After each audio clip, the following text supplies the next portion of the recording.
سلام، به مدرسه قلاب بافی خوش اومدید.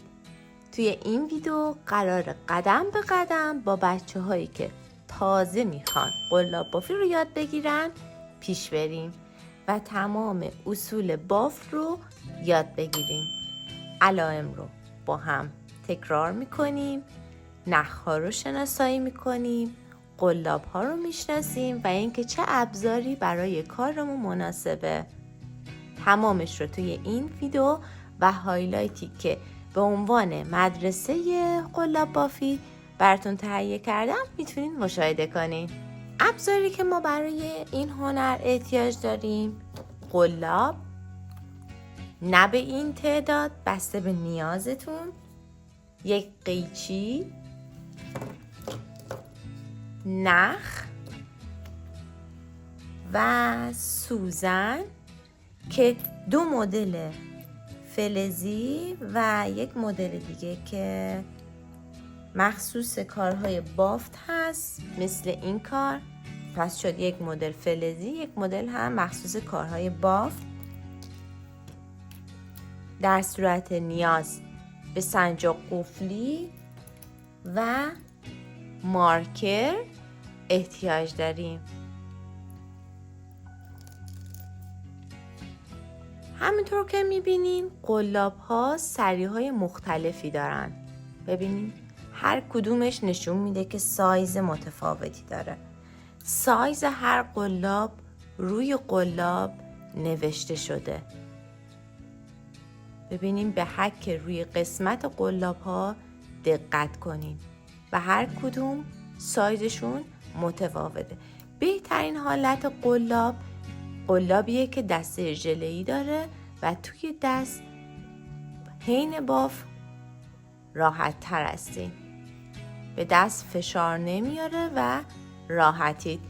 این قلاب مناسبیه که شما بتونین برای بافتتون استفاده کنین.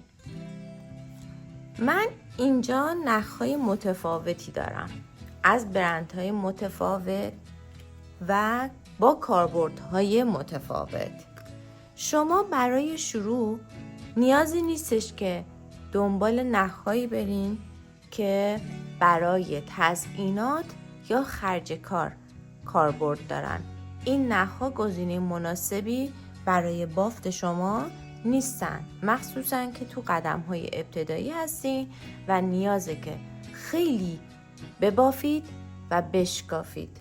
پس بهترین حالت انتخاب نخ کتان هست که چنین ضخامتی داشته باشه و تار و پود نخ به این شکل که توی تصویر میبینید منسجم باشه و از هم باز نشه. این نخ‌ها گزینه خوبی برای شروع هستن که قلاب به راحتی ازش عبور کنه و مخصوص بافت با قلاب باشه. این نخ‌ها گزینه خوبی هستن، نخ‌های کتان و مخصوص قلاب بافی. توی تصویر شما نخ‌های متفاوتی رو میبینین. این نخ موهره و از خودش پرزای بلندی داره. این نخ جذابیه برای بافت، اما وقتی میخواین مرتب ببافین و بشکافین پرسا به هم گره میخوره و ممکنه شما توی حین بافت اذیت بشین. یا این نخ هم چون منسجم نیست ممکنه حین بافت شما رو اذیت کنه. پس اینا گزینه خوبی برای شروع نیستن. این کار هم چون از خودش لمه داره، این قسمت شاینش رو نگاه کنید، این کار هم گزینه مناسبی برای شروع نیست. نخ‌هایی که از خودشون خرج کار دارن یا بیشتر جنبه تزیینی دارن گزینه مناسبی برای شروع نیستن. پس گزینه‌ای که مناسبه نخ کتان بود. مورد بعدی که شما توی بافت بهتره که استفاده کنین و بدونین اینه که بدونین از چه برند و مارکی دارین خریداری میکنین. تمام اطلاعاتش روی کار نوشته شده، اینکه جنسش از چند درصد اکریلیک، کتان یا پشم هست، تمامش روی کانوا نوشته شده. اینا اطلاعاتی هستن که به کارتون میاد. مقدار حجم نخ رو هم روی کانوا معمولاً می نویسن. این نخ 50 گرمیه، این نخ 100 گرمیه که متراژ نخ هم کامل نوشته شده، 330 متر، 165 متر به ازای وزنشون. این نخ 100 گرمش این متراژ رو داره. ممکنه 100 گرم نخ دیگه این متراژ متفاوتی داشته، مثل این کار 100 گرمش 550 متره. مورد بعدی که مهمه و باید دقت کنین اینه که روی نخ نوشته شده که از چه مدل میل یا چه سایز قلابی میتونین استفاده کنین و خوبه که همیشه به این نکته دقت کنین. این اعدادی که روش نوشته حدود سایز مناسب نختون رو اعلام میکنه، یا میتونین خودتون هم یک بار تست کنین. پس ما سایز قلابمون رو بر اساس سایز نخمون، سایز قلاب مناسب نخمون انتخاب میکنیم. یعنی الان اگر من با قلاب شماره 2.5 میلیمتر این کار رو ببافم، کارم بافت سفتری پیدا میکنه، چون متوسط سایز مناسب این نخ شماره 3 هست. سایز 2.5 پس بافت سفتری به هم میده. اما اگر من برای این کار از سایز 3.5 استفاده کنم، یعنی یک شماره بزرگتر رو استفاده کنم، بافت من شلتر و آزادتر و دونه های درشتر و بازتری به هم میده و ممکنه به کاری که میخوام تناسب نداشته باشه. خب این از اطلاعاتی که شما نیاز بود در مورد نخ‌ها بدونید.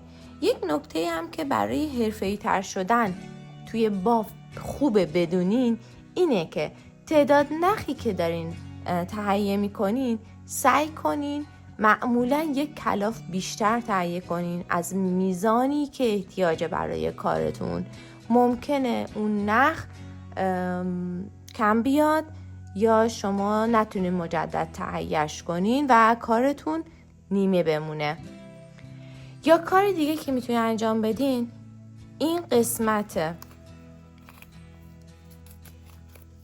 نخ رو نگه داشته باشین، یه تیکه از این نخ رو دورش گره بزنین و این رو نگهداری کنین که بدونین این نخ چه کد رنگی رو بهتون میده، که بدون اگر قرار مجدد این رنگ رو تهیه کنین، کد رنگی که باید تهیه کنین چه کد و چه برندی هست. خب این از نخ‌ها. بریم برای شروع آموزش. به نحوه قرار گرفتن قلاب و نخ روی دست من دقت کنین. ببینین به این شکل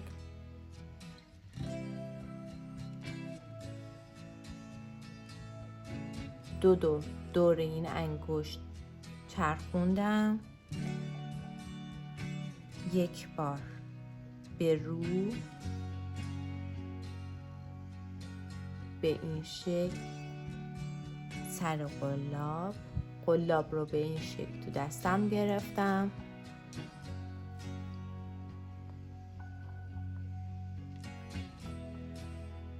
خب به اصطلاح دونه سر انداخته شد روی قلاب. یک حلقه روی قلاب دارم، ببینین هر یک دونه‌ای که میگیرین یک زنجیره به حساب میاد. باف رو من دارم، ببینین انتهای باف رو من نگه میدارم،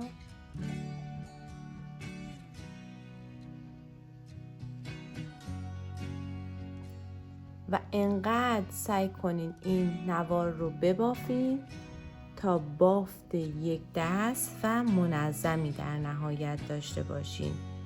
برای شروع ممکنه زنجیره هاتون کوچیک، بزرگ، سفت، وارفته و نامنظم باشه.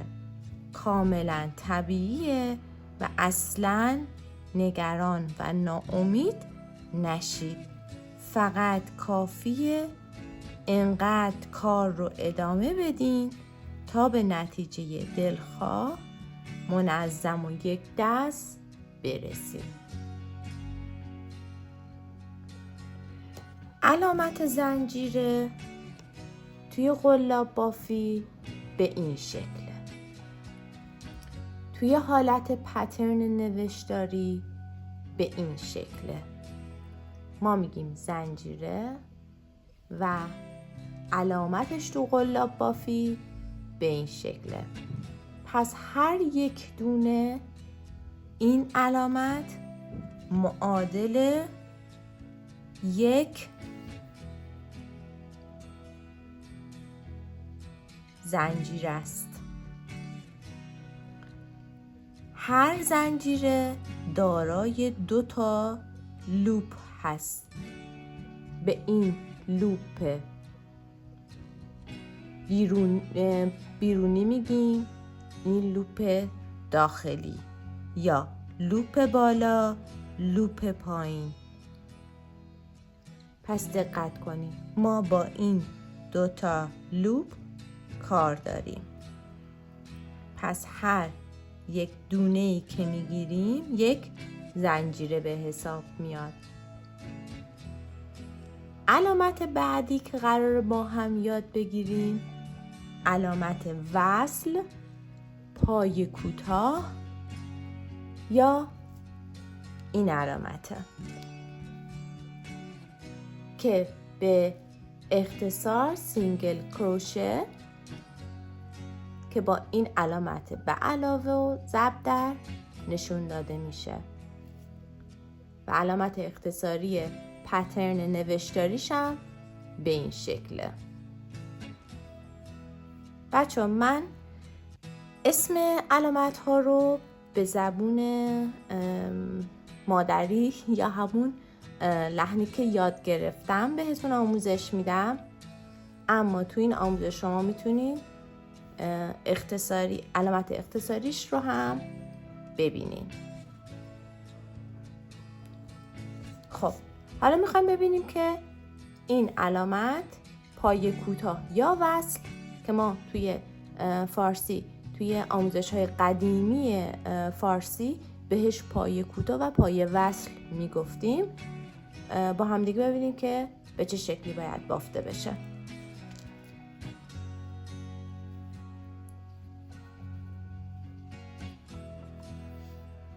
خب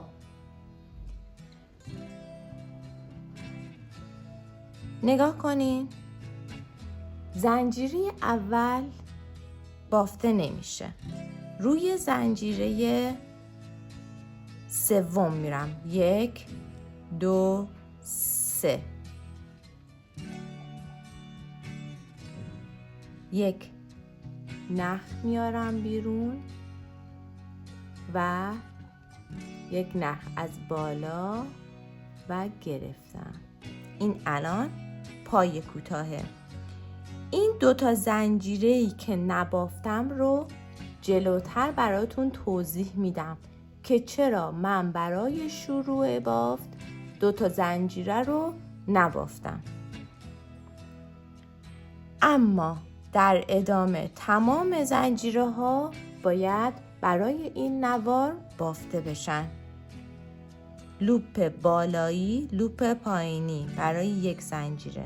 نگاه کنید، از لوپ بالایی یعنی از داخل زنجیره من نخ گرفتم و یک نخ هم از بیرون و از هر 2 حلقه رد کردم.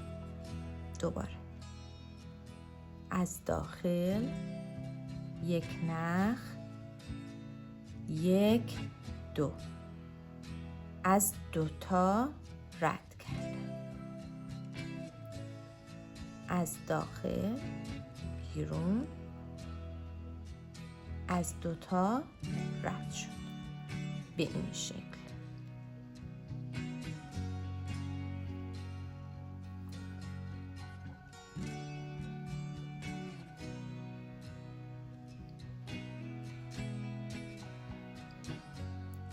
بچه ها به زودی تکنیک های قلاب بافی برای حرفه‌ای تر شدن رو هم به صورت یک هایلایت براتون ویدیو تهیه میکنم و در اختیارتون میذارم. برای شروع ویدیوهای مدرسه قلاب بافی رو ببینید. بعد از اینکه تمام علائم رو یاد گرفتیم میریم که هر کدوم رو به صورت حرفه‌ای تر پیاده کنیم. وقتی که بافت یک نوار پای کوتاه رو من تا انتها بافتم، ببینید به این شکل من این نوار رو تا انتها بافتم، رسید به این قسمت.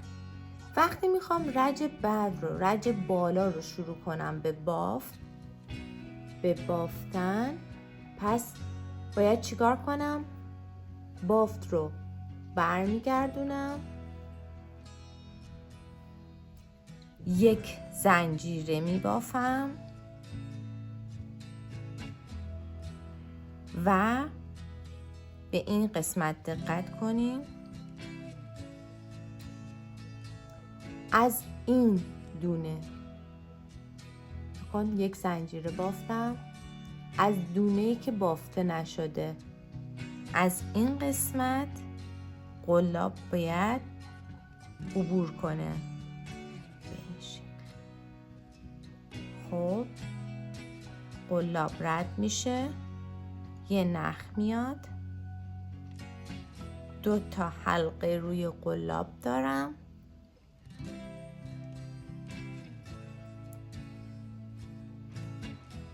اینجا توی رج دوم داریم پای کوتاه میبافیم. توجه کنین من قلابم از قلاب از داخل این قسمت رد میشه. خب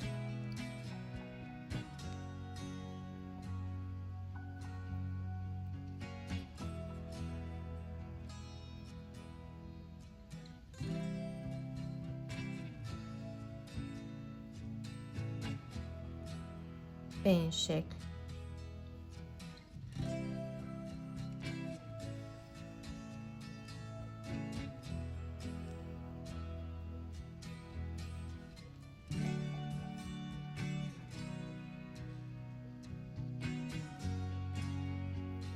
تا انتهای رج که بافتیم مجدد باید برگرده، دوباره همون روش تک زنجیره میبافیم و پایه ها روش اجرا میشه.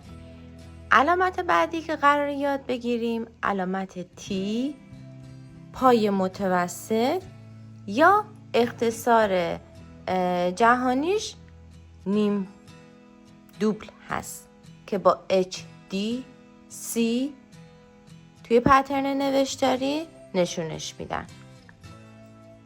ببینیم بافتش به چه شکلیه.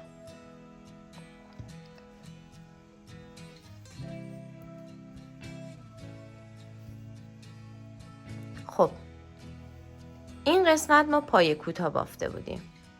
برای پای نیم دوبل 1 2 برای شروعش 2 تا زنجیره گرفتم و بافت رو میخوام ادامه بدم.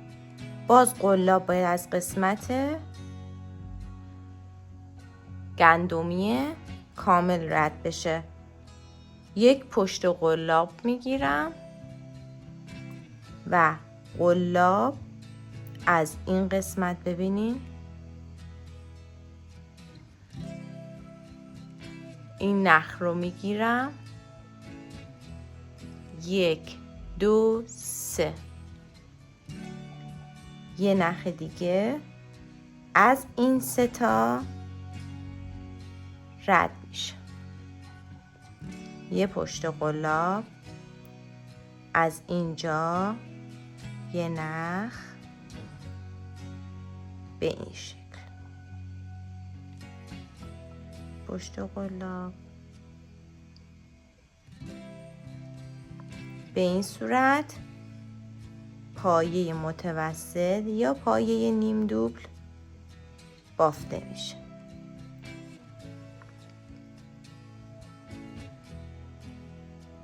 تو کتابایی که به زبان فارسی ترجمه شده به این پایه نیم دوبل یا همون پایه متوسط میگن، که حالا من هم به اسم پایه متوسط عادت کردم و به این اسم این پایه رو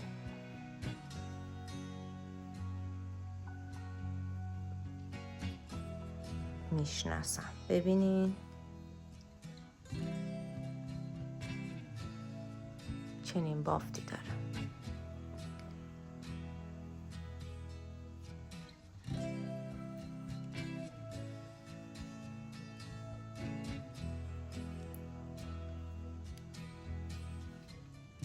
برای شروعش 2 تا زنجیره بافتیم و به این شکل پایه رو بافتیم. پایه بعدی که قرار با هم دیگه ببافیم دابل کروشه یا به همون اختصار زبون خودمون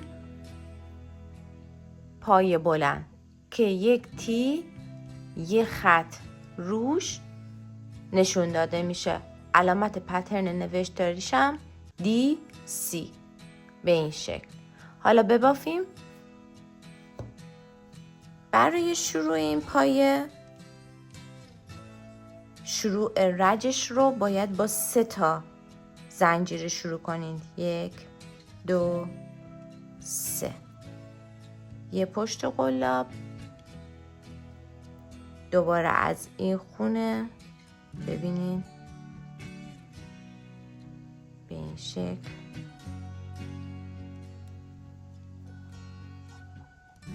نگاه کنین.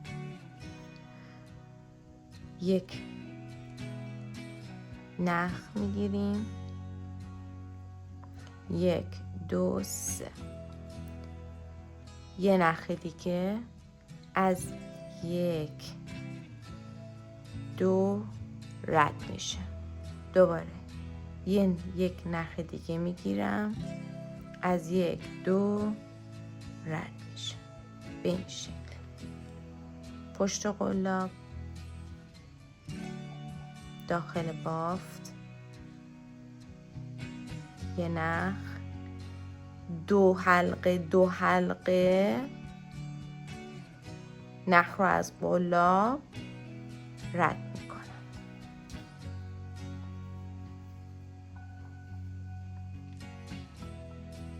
پشت قلاب از داخل بافت 2 حلقه رد میکنم. خیلی دستتون رو کیپ نگیرین، حلقه ها سفت نباشه رو قلاب، خیلی هم آزاد نگیرین. به این شکل 2 حلقه پس این شد علامت تی با 1 خط. پایه بلند یا پایه دوبلی که به اختصار جهانیش معروفه دابل کروشه. علامت بعدی تی با 2 تا خط یا به اختصار ما میشه پایه دوبل یا تریپل کروشه که توی اختصار قلاب بافی پایه سوبل نامیده میشه. یعنی در اصل پایه‌ای که 3 تا مرحله بافت داره. این رو هم براتون توضیح میدم که باید به چه شکلی این پایه بافته بشه. که توی پترن های نوشتاریش با TR نشون داده میشه و علامت دیاگرامش هم به صورت T با 2 خط هست. خب به این شکل بافته میشه که شما برای شروع رج باید 4 زنجیره ببافین. 4 زنجیره و به جایی که یک پشت قلاب داشته باشه مثل پایه بلند یا همون دابل کروشه، 2 حلقه باید دور قلاب زده بشه. از پایه مد نظرتون نخ رو میگیرین و 2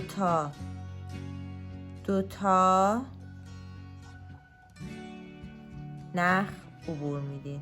ببینید به این شکل هر 2 میشه یک مرحله که همینجور که نگاه کنین اینجا 2 خط داره مثل علامت خودش 2 خط داره و چون 3 مرحله ما این کار رو انجام میدیم برای همین اسمش به این عنوان در اومده.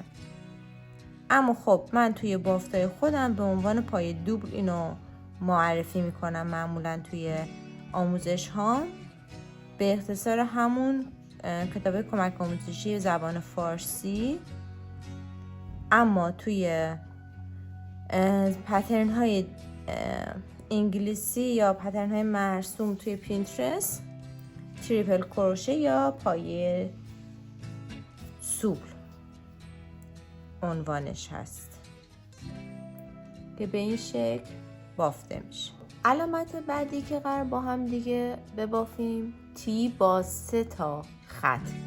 فکر کنم بتونین خودتون حدس بزنین که باید به چه شکلی بافته بشه. همینطور که از روی خود علامت متوجه شدین باید به اندازه 3 پشت قلاب من بردارم. اما برای شروع کار 5 زنجیره می بافم. 2 3 4 5. 3 پشت قلاب روی علامتمون بود. 1 2 3. محلی که قرار بافته بشه یه دونه حلقه میگیرم. چند تا حلقه داریم؟ 5 حلقه داریم. 2 نخ رو رد میکنم. 1 2 3. از این محل نخ میگیرم. 2 میبافم. ببینید 1 2 3. از این قسمت 2 نخ گرفته میشه. خب چنین باف و چنین قدی داره. الان به توضیحات من خوب دقت کنین و به سوالتون که برای شروع هر رج چرا زنجیره می بافتیم به جوابش برسید. این دیاگرام رو نگاه کنین. همجور که توی نقشه ها گفتم هر بیضی یا هر دایره علامت یک زنجیره است. اگر خاطرتون باشه برای شروع پایه کوتاه من یک زنجیره کناریش رو رها کردم و گفتم روی 3مین زنجیره شروع میکنم به بافت. شما باف رو از این جهت در نظر بگیرین که زنجیره بافتید و میایم بالا و دوباره از این سمت قراره برگردیم. توی خوندن از این سمت شروع میشه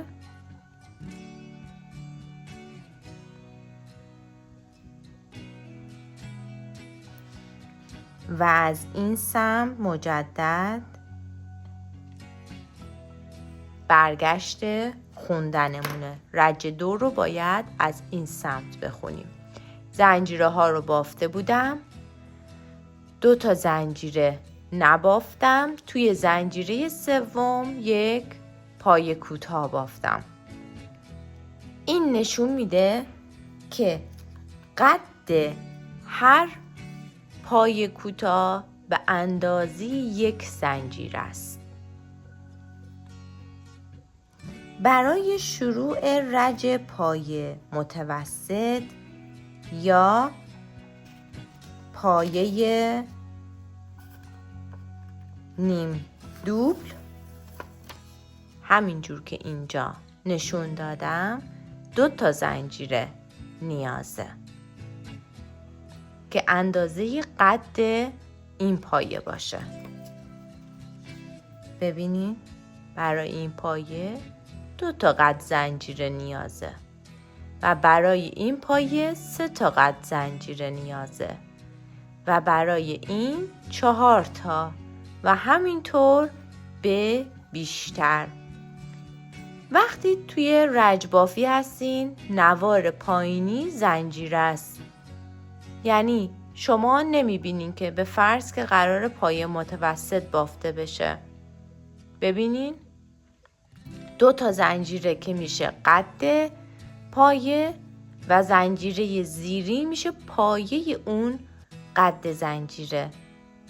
قد پایتون روی قد پایه متوسط به یک پایه زنجیره نیاز داره. پس 3 تا زنجیره برای شروع رج میذارین کنار و همینطور برای پایه بلند یا دابل کروشه شما باید 4 تا زنجیره بذارین کنار اگر نوار پایینی شما زنجیره است.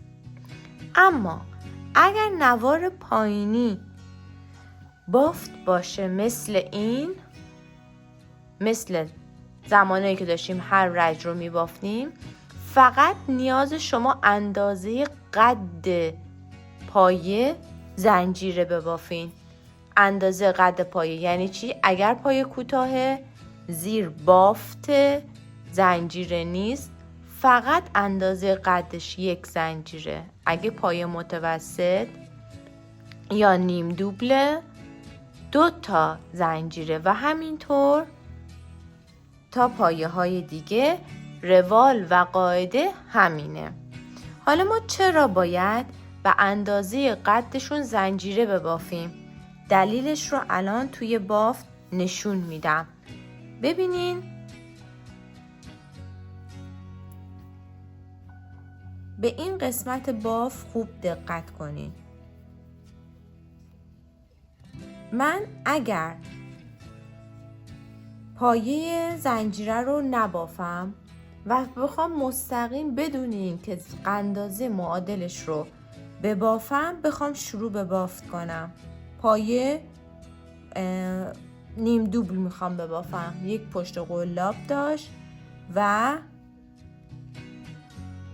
ببینید امکان پذیر نیست، یک بافت کج و نامتناسب بهمون میده.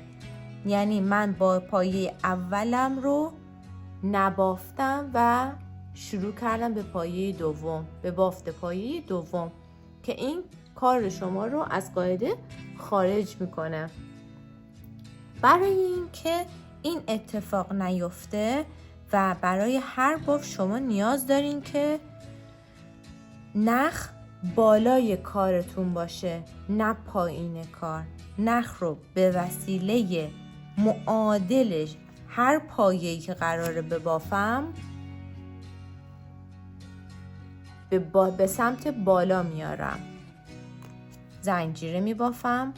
وقتی قراره من پایه نیم دوبل ببافم یا هم پایه متوسط ببافم، باید 2 تا زنجیره برای شروع ببافم، 1 2. حالا نخ برای بافت میاد قسمت بالا و دیگه پایین نیست. حالا میتونم بافتم رو به راحتی اجرا کنم. ببینید به این شکل. الان این زنجیره میشه بالای همون قسمتی که من توی بافت باز باید از این نقطه بافت رو انجام بدم و این هم میشه زنجیره‌ای که مال این پایه است. به همین شکل. پس معادل زدن یا زنجیرهایی که اول هر رج بهتون گفته بودم دلیلش همچین چیزیه. بچه ها برای پارت اول من علامت ها و معادلشون رو بهتون آموزش دادم.